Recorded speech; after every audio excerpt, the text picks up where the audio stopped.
اللہ پر ایمان۔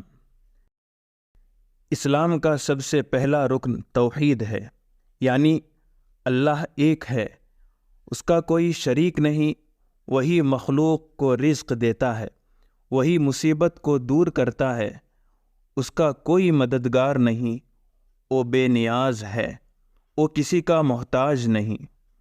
وہ واجب الوجود ہے، وہی عبادت کا مستحق ہے، وہی بیماروں کو شفا دیتا ہے، وہی ساری کائنات کا مالک ہے۔ چاند، سورج، دریا، پہاڑ اور جنگل سب اسی کے بنائے ہوئے ہیں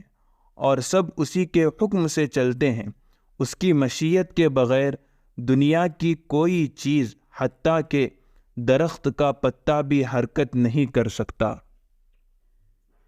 دنیا میں ان ظاہری آنکھوں سے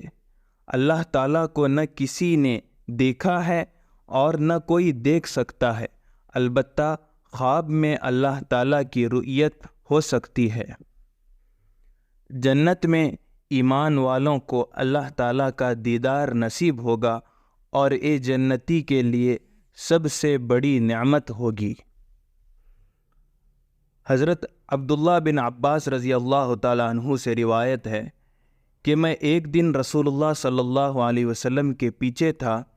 تو حضور اکرم صلی اللہ علیہ وسلم نے مجھ سے فرمایا، اے بچے، میں تمہیں چند باتیں سکھاتا ہوں، تم اللہ تعالیٰ کی پوری اطاعت و فرما برداری کرو، وہ تمہاری حفاظت کرے گا اور وہ تمہارے ساتھ ہوگا۔ جب تم کو مانگنا ہو تو اللہ تعالیٰ سے مانگو، اور جب تم کو مدد طلب کرنا ہو تو اللہ تعالیٰ سے مدد طلب کرو، اور جان لو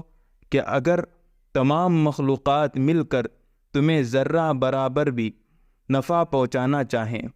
تو وہ تمہیں ذرہ برابر بھی نفع نہیں پہنچا سکتی مگر ایک کہ اللہ تعالیٰ نے اس کو تمہاری تقدیر میں لکھ دیا ہو،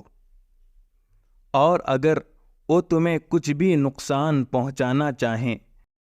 تو تمہیں کچھ بھی نقصان نہیں پہنچا سکتی مگر ایک کہ اللہ تعالیٰ نے اس کو تمہاری تقدیر میں لکھ دیا ہو۔ قلم اٹھا لیے گئے اور صحیفے بند ہو گئے۔